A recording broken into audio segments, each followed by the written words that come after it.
how to single out a color in photopea.com. This is what we're going to talk about today in this video. Make sure to subscribe to the channel. This really helps a lot. So without any further ado, let's move into the video.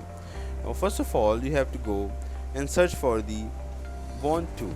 Now wand tool is a very magical tool. You have to click on the wand tool, and if you want to select all the color on the picture, let's say I'm selecting all the wild colors on this picture, then I have to unselect the contagious mode. If I am going to click on the contagious mode, then all the white color that is connected by enemies is going to be selected. So I have turned off the contagious mode by clicking over here, and then I have to click on this white color, and it will select all the white colors on my screen. This is how I can select the colors on my screen, and I can single out by that by control C, or by going to edit and creating a new layer of this. This is all from the video. Make sure to subscribe to the channel. If you have any questions, put it down in the comment section. Also, don't forget to hit the like button. Thank you.